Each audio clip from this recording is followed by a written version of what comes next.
Hello friends, स्वागत है आपका अपने चैनल कथाकार पर, जहां हम बातें करते हैं पुरानी गाथाओं की। हर युग में जब धर्म डगमगाया है, जब अधर्म ने सीमा पार की है, तब कोई ना कोई रूप लेकर भगवान ने धरती पर जन्म लिया है। यही है दशावतार की गाथाएं।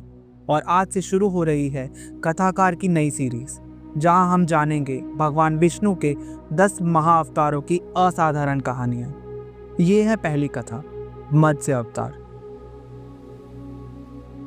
विष्णु जी, जिन्हें हम पालनकर्ता कहते हैं, जब भी सृष्टि की व्यवस्था डगमगाने लगती है, तब तब वो किसी न किसी रूप में अवतरित होते हैं। उनके 10 सबसे शक्तिशाली अवतारों को कहते हैं दशावतार, और इनमें सबसे पहला था मत्स्य अवतार, यानी मछली का रूप। लेकिन ऐसा क्या हुआ कि भगवान को एक मछली बनकर आना पड़ा?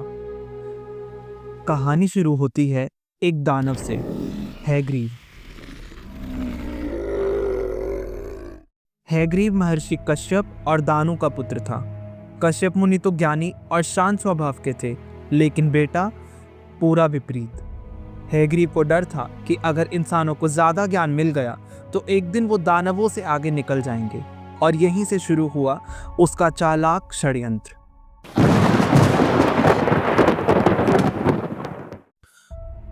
उसे पता चला कि इंसानों की तरक्की का असली राज है 4 वेद: ऋग्वेद, यजुर्वेद, सामवेद और अथर्ववेद। ये वेद ब्रह्मा जी को सौंप दिए गए, खुद भगवान विष्णु द्वारा।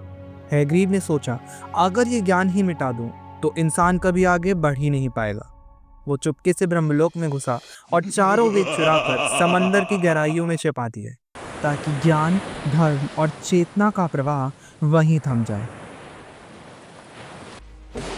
वेदों की चोरी ने इंसानियत की नैतिक और आध्यात्मिक नींव को हिला दिया। ज्ञान के बिना समाज अंधकार में डूबने लगा और अधर्म का बोलबाला बढ़ गया। अब ब्रह्मांड का नियम टूट चुका था।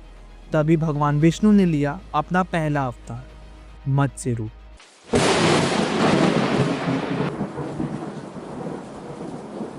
पर सवाल ये उठता है, मछली ही क्यों? दरअसल भगवान विष्णु को पहले से पता था कि भगवान शिव एक जल प्रलय के जरिए धरती को शुद्ध करने वाले हैं, ताकि फिर से एक नई शुरुआत हो सके। ये पहले कोई सज़ा नहीं थी, बल्कि एक क्लीन स्लेट था, एक रीसेट बटन। और विष्णु जी ने तय किया कि जब सब कुछ डूबेगा, तब वो एक मछली बनकर जल में तैरेंगे, धर्म की रक्षा करेंगे और सत्य व ज्ञान को सुरक्षित रखेंगे। अपने मत्स्य रूप में विष्णु जी ने हैग्रीव से जबरदस्त युद्ध किया और आखिरकार वेदों को वापस पाया। पर उनकी ड्यूटी यहीं खत्म नहीं हुई थी। जल प्रलय अब आने ही वाला था। जैसे ही प्रलय का जल धरती को डुबाने लगा, मत्स्य भगवान पहुंचे मनु के पास, जो एक धर्मात्मा राजा थे, और उनकी पत्नी शत्रुपा के पास। उन्हें बताया गया कि अब उन्हें एक विशाल नौका बनानी है, जिसमें सप्त ऋषि यानी 7 महान ऋषि, हर जीव का एक एक जोड़ा और चारों वेद, सबको सुरक्षित रखा जाए। फिर जब जल प्रलय आई और सब कुछ डूबने लगा, मत्स्य भगवान ने खुद उस नौका को खींचा, उसे सुरक्षित दिशा दी और उसे तब तक चलाते रहे जब तक जल शांति नहीं हो गई।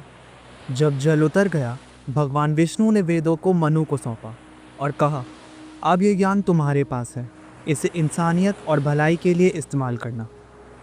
मत्स्य अवतार हमें ये सिखाता है कि जब सब कुछ खत्म होने को हो, अगर धर्म और ज्ञान को बचाना है तो कोई ना कोई ज़रूर आएगा, चाहे वो भगवान हो या हम और आप में से छुपा हुआ कोई।